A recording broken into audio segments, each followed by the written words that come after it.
Hi everyone, it's James here. How you all doing? I thought I would do a video which I've been promising to do for a long time, and that's just look at Jimmy Webb.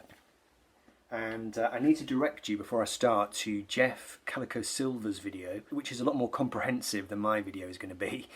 Jeff looks at Jimmy's entire career, whereas I'm only going to focus on quite a narrow little stretch of it. I think Jeff's been a fan of Jimmy Webb for a lot longer than I have. Jimmy Webb's name I've known for years and years. I used to, obviously, you know, as any record collector worth their salt, you know, I've picked up Glen Campbell records over the years. Don't have them anymore, but I used to have Glen Campbell records and I used to play them and I used to enjoy those songs. And, you know, I used to see Jimmy Webb's name on the credits.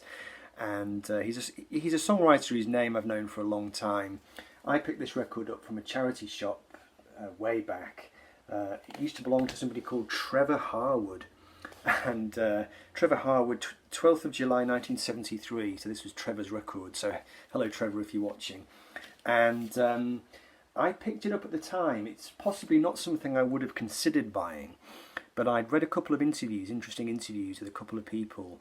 I read an interview with Damon Albarn, you know, as in Blur, Gorillaz, etc. And they asked him to name a favourite songwriter or somebody that he thought was, you know, really legendary.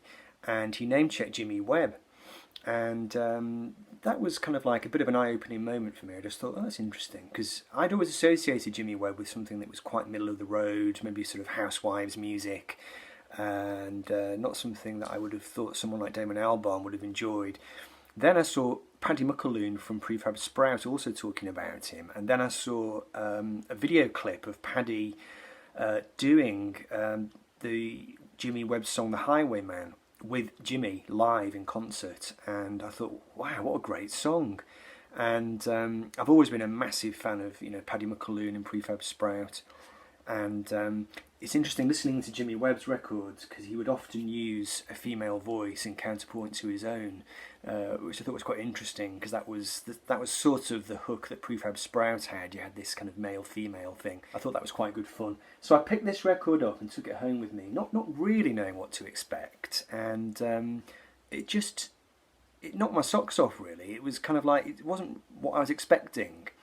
I think because Jimmy Webb, his songs have been covered by so many people. It's kind of middle of the road people, you know, like Frank Sinatra has covered his stuff. You got, you know, Glen Campbell, and you know, he's written for so many people that are maybe, you know, artists that I wouldn't necessarily listen to.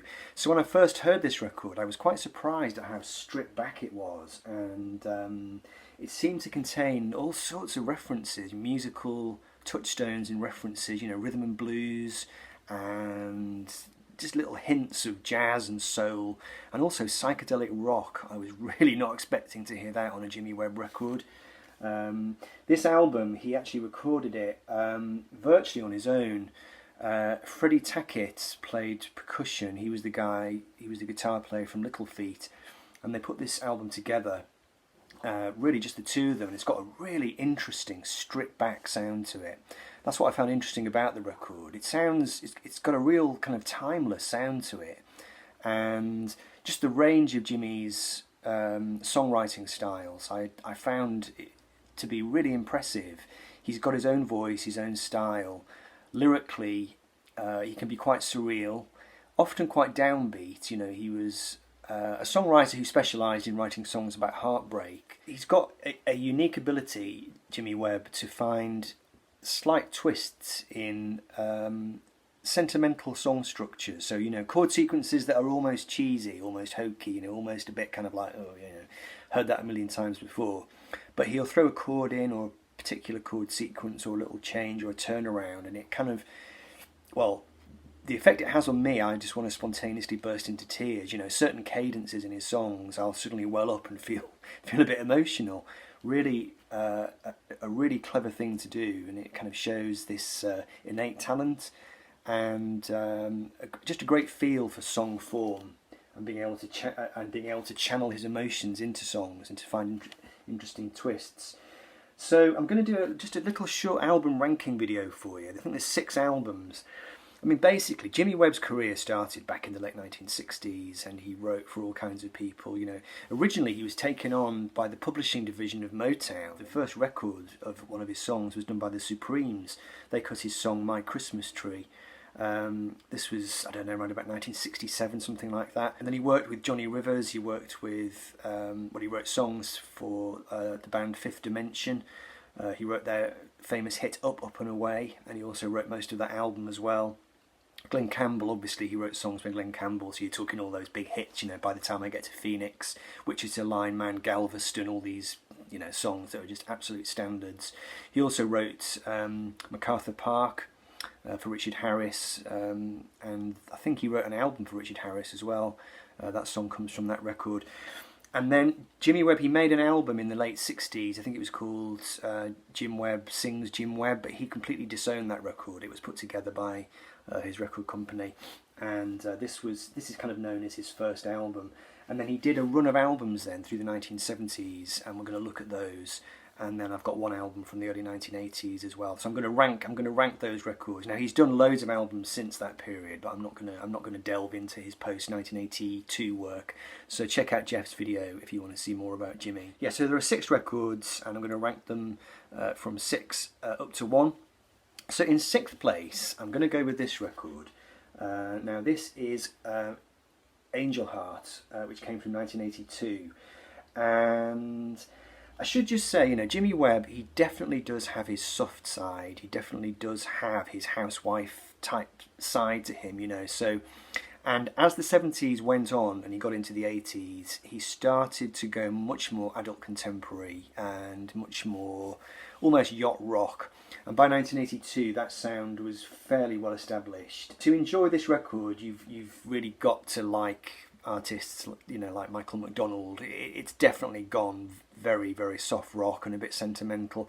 Having said that, there are some great songs on the record, but if I'd heard this album first, I probably wouldn't have checked out Jimmy Webb after that. I'd have thought to myself, okay, this is all right, but this is not really my kind of thing.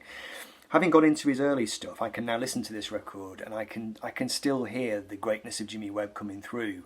But like I said, if this was your introduction to him, you might think to yourself, oh, this is all a bit kind of, it's a bit soft rock, it's a bit kind of late period Doobie Brothers, you know. But it's got some fine songs on it. My favourite song off this record is called Scissors Cut, which has just got a heart-melting chord sequence and just a brilliant tune. There's also a couple of other little quirky songs. You know, the song In Cars is good, and God's Gift is okay. It's a nice album. It sounds really nice if you like that kind of sound. I mean, I'm a bit of a sucker for soft rock and yacht rock anyway. But yeah, I'm going to put that last. Angel Heart from 1982. And then in 5th place, I'm going to go for this album, which came out in 1977. And this is El Mirage. And this is the record that he did with George Martin. So George Martin orchestrated it, wrote all the arrangements and conducted the orchestra as well. And this is the album that's got The Highwayman on it, which is a really amazing song. I mean, I'm sure you'll know that song. If you heard it, you'll know it. Jimmy's version is great. It's this kind of epic, windblown, very strange ballad, really. It's about this unnamed reincarnating spirit. You know, each verse he kind of tells his story. You know, he used to be a highwayman, he used to be a sailor. Let's have a look and see what else he used to be. Okay, yeah, so he was a highwayman, he was a sailor, he was a dam builder, and then in the final chorus he goes into the future. You know, I'll fly a starship across the universe divide. It's a good illustration of Jimmy Webb's originality. Often his songs, you can't really work out where the lyrical idea has come from. You just think, where the hell did he get that idea from, you know? And this is a nice album. Again, I wouldn't start with this one. If you're not aware of Jimmy Webb's kind of cult credentials, this is probably again one that you'd listen to and you just think, okay, this is a bit of a kind of soft rock album. It's got slightly overbearing orchestration on it. I mean, George Martin could do that. It's wonderfully produced. I mean, you know, George Martin is one of the great all-time producers, but it does have a big orchestral sound to it. So you have to like that kind of music. So yeah, nice album. Like I said, I'm going to put it at number 5. So now we get into the run of early 1970s records, all of which are fantastic. They're all great, but I had to rank them in some which way. So the first one I'm going to go for is this one. This is Letters. I'll put this at number 4. This came from 1972, and It's a great album. The reason I'm putting it kind of low down in terms of these final four is this one is the most kind of piano ballady type record. There are more songs with Jimmy just at the piano, and there's more songs that are quite orchestral and quite, you know, he was very fond of using strings, big strings. So this record is probably a bit less rocky than the three that I've placed above it, a bit less rock pop, a bit more balladeer type music, which is, it's not like 100% to my taste, that kind of music, but I can still hear how great the songs are. Some great stuff on this record. There's a collaboration. It's not entirely clear what she did. He credits Joni Mitchell with helping him with the song Simile, which again is a really interesting song. There's quite a few songs on this record which to me, they sound to me like it was an album where he was writing about the process of songwriting. Maybe he even had a touch of writer's block, I don't know, but in the song Simile, you know, he writes about, I think it's a song about the difficulty of trying to always write in terms of similes, in terms of trying to compare your situation to another situation, or comparing love to something else, and how difficult it is just to say what you feel, you know. And are the words in the wrong places, or the spaces stumbling in between? But what's interesting is that he then goes into the next song, which is Hurt Me Well, where everything is just absolutely on display, in all the emotions. Hey, I just thought you'd like to know, I am sad. I'm sincerely sad. Oh yes, you really made me sad. Yes, you finally made my sorrow flow. I feel so bad, genuinely bad. Oh girl, you really made me sad. You know, no holds barred, but I mean, the music is beautiful. Like I said, he's got this incredible way of just making you spontaneously want to burst into tears, because the chord changes are so lovely. And there's some really nice stuff on this record. Like I said, it's not as to my taste as the three albums I've got above it, because I can only take those kind of slow piano songs, not in small doses, but ideally I need to have them broken up with other types of material. So anyway, number 4 in my list is Letters. And then I'm going to put the debut album at number 3, even though I think there's an argument for it being his greatest album in a way, but there's two records that I would like to showcase above it. So this is the first album, and you know, like I said before, it's got that really stripped back, unpredictable quality to it. There's a suite of songs on side 2, music for an unmade movie. It's like a little suite. And there's a great song called Song Seller, which is Jimmy Webb's. It sounds to me like Jimmy Webb's attempt to do a kind of his own version of Paperback Writer, or something which Ray Davies from the Kinks might have done. He's kind of, you know, it's about a guy who's hawking his songs around the record industry, you know, trying to get some interest from record companies. Sleeping in the Daytime, the opening song, is brilliant. So we'll have that at number 3. Now number 2, I'm going to go with this album. Now this album, Jeff Calicosilver, he identified this record as being the one where Jimmy started to turn into a more of an adult contemporary type singer. But I think this record, and I don't disagree with that, but I think this record has got a really interesting sound. This is Land's End, which came out in 1974, and this was recorded in London. And it's got Ringo Starr on drums, and I love Ringo's drumming on it. It sounds so like Ringo. Slightly crashy, bangy kind of sound that Ringo has, you know, I love it. And Joni Mitchell also contributes to this record. I think she sings some backing vocals here and there. You know, her voice definitely pops out of the mix. And it's just got some great material on it. It's more of a pop rock album. This record and the one I'm going to put at number 1 are his most kind of pop rock type records with a bit of psychedelia thrown in, and he really does cover so many bases on this album. If I just kind of, you know, go through a couple of the songs. Lady Fits Her Blue Jeans is one of those songs that makes me want to cry. You know, it's basically a song about a guy just observing this girl, this kind of high class girl, as she's getting dressed in the bathroom in the morning, and she's strutting her stuff, and he's just watching her and just observing what she does.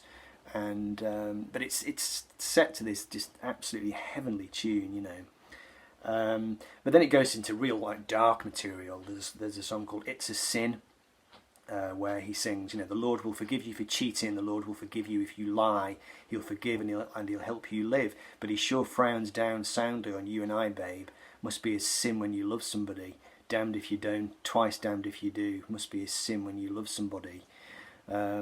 he could tread very dark lyrical waters. I mean, he said himself, of his career that he seemed to specialise in songs of heartbreak. There's some quite nice upbeat stuff on this record, though. Feet in the Sunshine is a very sort of happy, clappy kind of summery song, and Crying in My Sleep, again bleak as anything. Took a walk round the yard. I dug the flowers till it got too hard.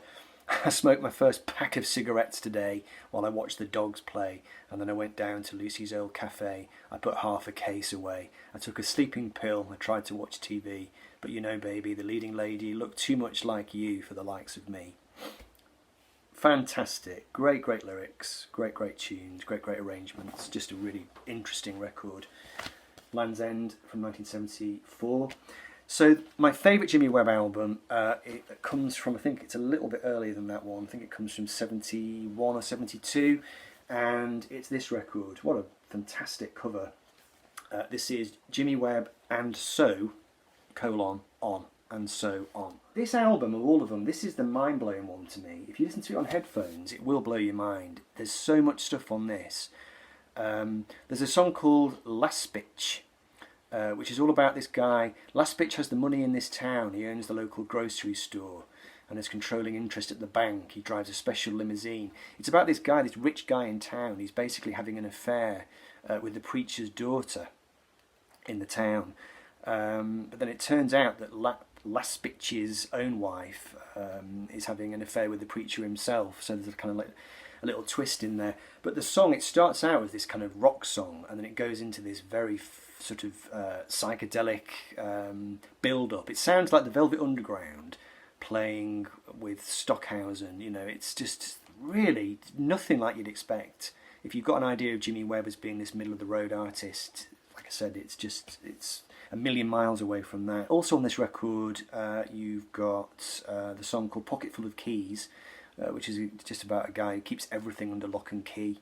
He has one to lock the office, he has one that starts the big fine car, there's a padlock on the garden gate, there's a padlock on the hunting lodge, and then it turns out that there's a padlock on his heart as well, All sorts of stuff. High Pockets is a great track, very upbeat number. Met Her on a Plane, the opening song, has just got a beautiful tune to it and a lovely ambiguous lyric, and so on. So yeah, I mean, Jimmy Webb, I'd probably place him in the category of people like Burt Bacharach and Brian Wilson. I mean, over the course of his entire career, I don't know whether you could kind of elevate him up there like that, because I've not heard all of his work. The one thing about him, which is perhaps a slight drawback, is that his voice is a little bit thin and reedy, and to me he has a slight unfortunate resemblance to the British singer Gilbert O'Sullivan. And Gilbert, bless him, he is very middle of the road, and Jimmy has got a slight quality of that in his voice as well. His voice is not particularly, he doesn't have a great voice. I do like his voice, but it might be because of that even though he had this incredible career as a songwriter and he wrote songs for other people and just had this amazing track record, he never really became a big successful star in his own right. And that might be why, to this day, he's kind of not really perceived as being on the top table, and it might be why his records perhaps are a bit undervalued. Having said that, I don't see them in charity shops anymore, so it's possible that more people are starting to clue in, about how great he is. Anyway, so that's my little tribute to Jimmy Webb. I hope you enjoyed it, and don't forget to check out Jeff's video, which goes into more depth than mine did. So take care, folks. I'll see you all soon. Bye-bye.